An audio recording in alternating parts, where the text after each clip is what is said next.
Bismillahirrahmanirrahim. Wa min adabi, dan bagian dari adab seorang murid, ayatani bal asbab asyaghilah asyaghilah anit tahsil, menjauhi sebab-sebab yang menyibukkan anit tahsil, dari menghasilkan, illa sababan, kau jadi sebab-sebab, labudda minhu lil hajah, sebab-sebab yang harus minhu dari tahsil, lil hajah, karena kebutuhan.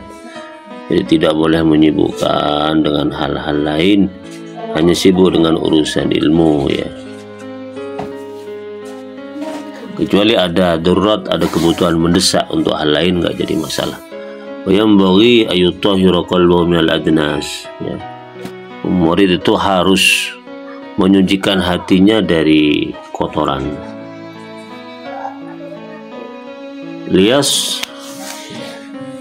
Liyusliha liqabulil Quran, ya. Untuk layak, untuk bisa pantas menerima Al-Quran, memperbaiki menerima Al-Quran. Wa hifdhihi, menghafalkan Al-Quran.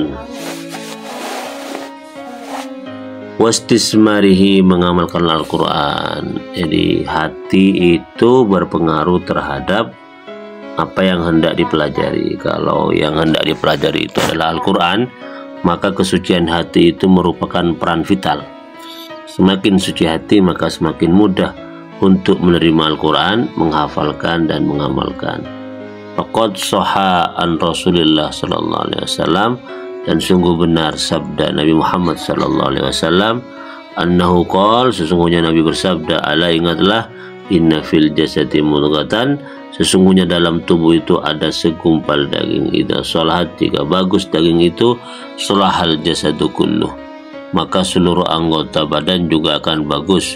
Wa idza fasadat fasadal jasadu kulluh, dan jika segumpal daging itu rusak, maka rusak pula seluruh anggota badan. Ala wahya al-qalbu, ingatlah bahwa segumpal daging itu adalah hati. Hati itu adalah pusat segalanya. Wa qad ahsanal qail, dan sungguh benar, sungguh bagus al-qail yang berkata biqaulihi, dengan perkataannya al-qail, yutayyibul qalbu lil ilmi kama tutayyibul ardu liz zara'ah.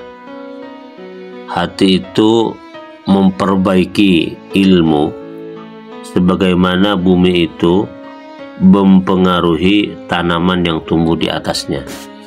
Jadi kalau hatinya bagus, ilmu yang didapatkan juga akan maksimal. Sama dengan tanah yang subur, maka tumbuhan yang tumbuh di atas tanah itu juga akan tumbuh maksimal.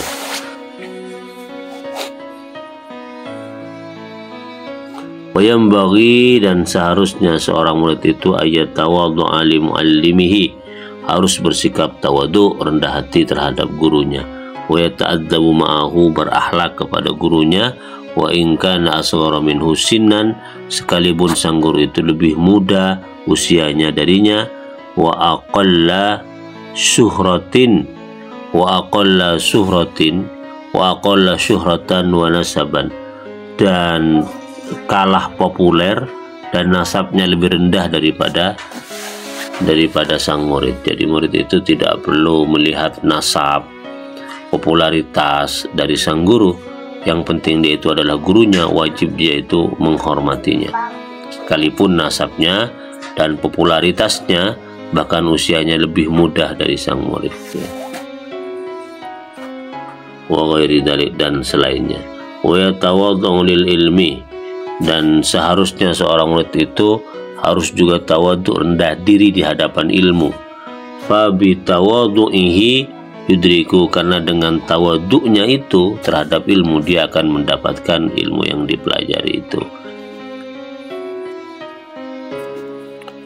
Waqad qalu, dan sungguh berkata, al-qalu, mereka berkata, nazman, dalam bentuk nazaman. Ini orang-orang Arab bikin sebuah nazaman. Al-ilmu harbun lil fatal muta'ali, ilmu itu pantang, itu ya, perang melawan orang-orang laki-laki al-muta'ali yang tinggi hati.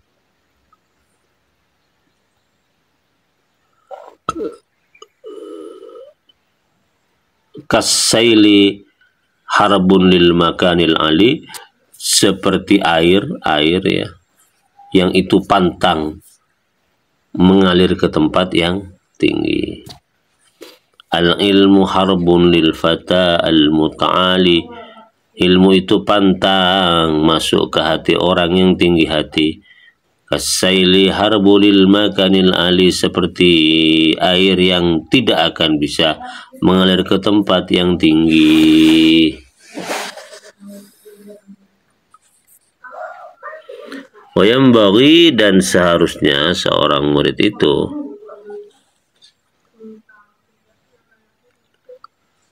ayyun qada li muallimihi wa yushawirahu fi umurihi.